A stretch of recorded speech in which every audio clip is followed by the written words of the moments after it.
आज मैं आप लोगों को कक्षा 12 के इकाई 3 आव्यूह, इकाई 3 है आव्यूह है, इसके विषय में बताएंगे। आव्यूह की परिभाषा है आव्यूह संख्याओं या फलनों का एक आयताकार क्रम विन्यास है। कहने का तात्पर्य यह है कि चाहे संख्याएं हों या फलन हों, उनको एक आयताकार रूप में लिखना या विन्यास दे देना ही आव्यूह कहलाता है। इन संख्याओं या फलन जो होते हैं, संख्याएं जो होती हैं या फलन होते हैं, वे इस आव्यूह के अवयव कहलाते हैं, एलिमेंट कहलाते हैं। जैसे इसमें दिया गया है a बराबर 2 4 है 3 8 है। इसमें यहाँ पर 2 लाइन हैं, पंक्तियाँ हैं और 2 कॉलम हैं। इसे पंक्तियाँ कहते हैं जो हॉरिजॉन्टल क्षैतिज रूप में संख्याओं को या फलनों को रखा जाता है, वे पंक्तियाँ कहलाती हैं, रो कहते हैं या लाइन कहा जाता है। और जो स्तंभ के रूप में वर्टिकल होते हैं, ऊर्ध्वाधर रूप में इनको रखा जाता है, इसको स्तंभ कहा जाता है, कॉलम कहते हैं अंग्रेजी में। तो इस प्रकार से पंक्ति और स्तंभ के रूप में इसे रखा जाता है। इसमें जितने भी अवयव होते हैं, संख्याएं होती हैं, वे अवयव कहलाते हैं या इसे एलिमेंट कहते हैं, चाहे फलन के रूप में हो चाहे वे संख्याओं के रूप में हो। आव्यूह को अंग्रेजी वर्णमाला के बड़े अक्षरों से प्रदर्शित करते हैं। जैसे यहाँ पर A है, यहाँ पर B है, ये 2 आव्यूह दिए गए हैं। इसके बाद इसमें आव्यूह की कोटि के विषय में बताया गया है, जिसमें यम पंक्तियां यदि हों और यन स्तंभ हों, इस प्रकार के आव्यूह को हम यम क्रॉस यन, यम गुणे यन कोट या ऑर्डर का आव्यूह कहते हैं। जैसे हम इसको प्रदर्शित करते हैं, A11 है, A12 है, A13 है, डॉट डॉट कर देंगे, AM हो जाएगा। यहाँ पर A11, इसके बाद ये 21 लिखते हैं, A22 होगा, A23 होगा, डॉट डॉट करके A2n हो जाएगा। इस प्रकार से हम इसे प्रदर्शित करते जाते हैं। ये 31 होगा, ये 32 होगा, ये 33 आ जाएगा, फिर लास्ट में ये 3n आएगा। यहाँ पर ये 1n हो जाएगा। इस प्रकार से हम भिन्न भिन्न प्रकार से यम तक ले जाते हैं। AM1 होगा, AM2 होगा, AM3 होगा, डॉट डॉट करके AMN हो जाएगा।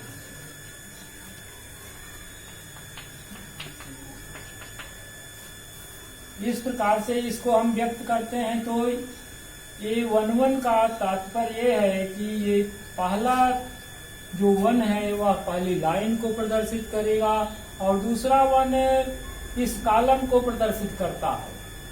जैसे यहाँ पर A23 है, A23 का अर्थ है कि ये 2 जो है इस लाइन को प्रदर्शित कर रहा है और 3 जो है इसके कॉलम को प्रदर्शित करता है। इसके अर्थ जो है, पहला अक्षर जो होता है या पहली संख्या जो होती है वह लाइन को और दूसरी संख्या जो होती है वो उसके कॉलम को प्रदर्शित करती है। इसके एलिमेंट भिन्न भिन्न जो भी होते हैं, ये निकालना होता है तो उसे हम इसकी सहायता से निकाल सकते हैं। वहाँ पर कौन सा एलिमेंट किस स्थान पर उपस्थित है, निकाल करके हम इसे प्रदर्शित कर सकते हैं। आव्यूह में हम इसको A बराबर आई जे यम क्रॉस यम के रूप में भी प्रदर्शित करते हैं।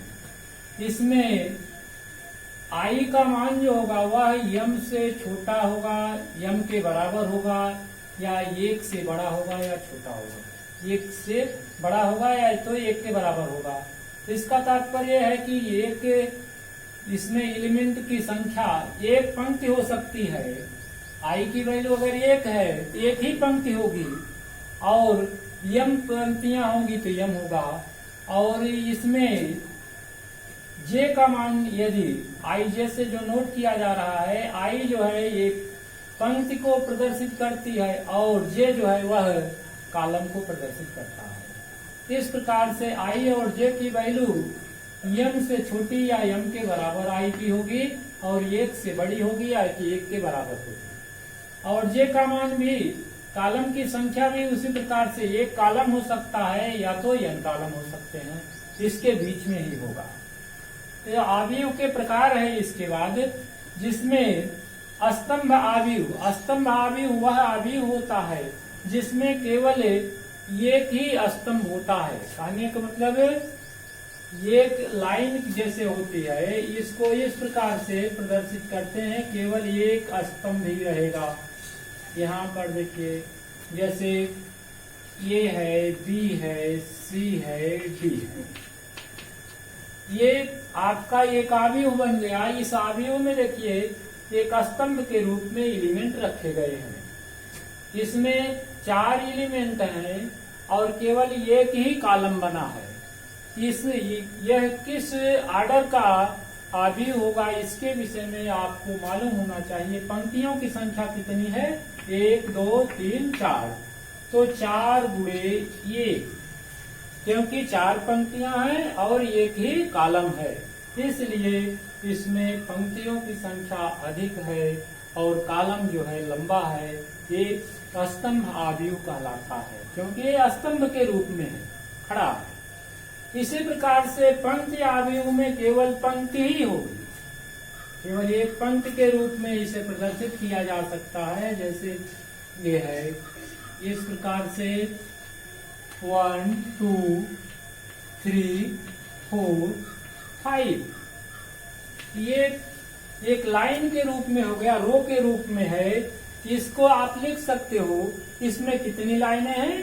केवल एक लाइन है, इसे लिखा जा सकता है 1 गुणे 5, क्योंकि 5 कॉलम बन गए और लाइन की संख्या केवल एक ही है, इसलिए यह पंक्ति आव्यूह कहलाता है, रो मैट्रिक्स।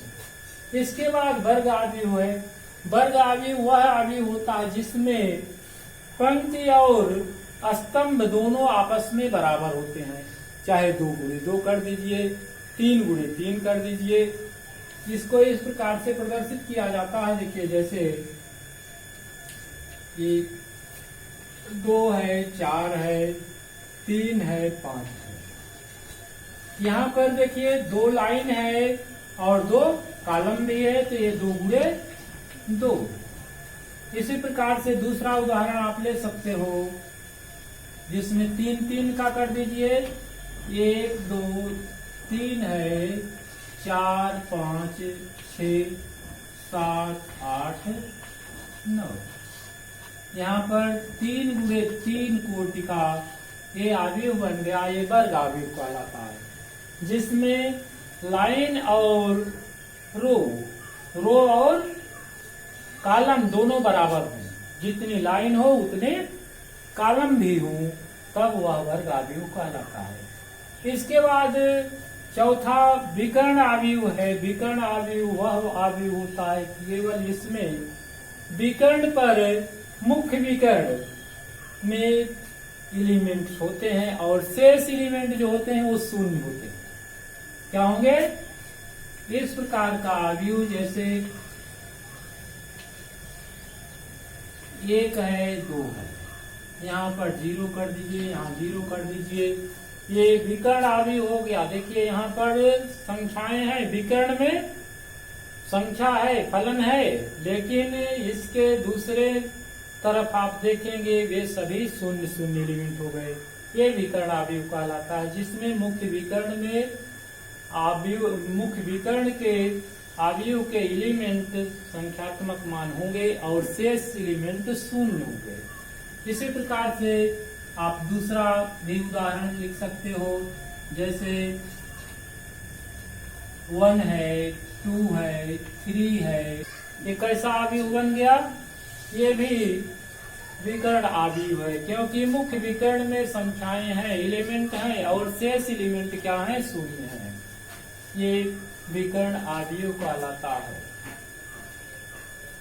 इसके बाद अदिश अवयव है। अदिश अवयव वह अवयव होता है जिसमें विकर्ण अवयव के सभी एलिमेंट, सभी अवयव समान होते हैं। चाहे यहाँ पर दो दो कर दीजिए, चाहे 3 कर दीजिए। जैसे यहाँ 1 है, 1 हो गया। ये यहाँ पर 2 कर दीजिए, 2 2 2। ठीक है। अब ये कैसे अवयव बन गए? विकर्ण अवयव है, विकर्ण के साथ साथ है अदिश अवयव कहलाते हैं, क्योंकि इसमें विकर्ण में एलिमेंट जो है वे सभी समान है। इसके बाद तत्समक अवयव है। तत्समक अवयव वह अवयव होता है जिसमें विकर्ण अवयव के सभी एलिमेंट एक एक हो जाते हैं। कितने हो जाते हैं? 1 1। जैसे यहाँ पर 1 है, अवयव हो जाता है जिसका मान 1 ही होता है, क्योंकि 1 का गुणा 1 में करोगे 1 आ जाएगा, 0 का गुणा 0 में करोगे 0 होगा, 1 - 0 बराबर 1 आएगा। इसके अलावा जैसे यहाँ पर 3 × 3 का अगर निकालते हैं, यहाँ 1 है, 0 है, 0 है, 0 है, 1 है, 0 है, 0 है, 0 है, 1 है। ये अवयव भी तत्समक अवयव है, इसका मान भी 1 ही होगा। 1 गुणे करोगे, 1 × 1 - 0 × 0 कर दोगे। इस प्रकार से यह अदिश तत्समक अवयव कहलाता है। इसके बाद शून्य अवयव है। जब किसी अवयव के एलिमेंट जो होंगे वे शून्य होते हैं और उसका मान शून्य आ जाता है, उसे हम शून्य अवयव कहते हैं। इसके बाद क्वेश्चन के विषय में आपको कल बताएंगे। धन्यवाद।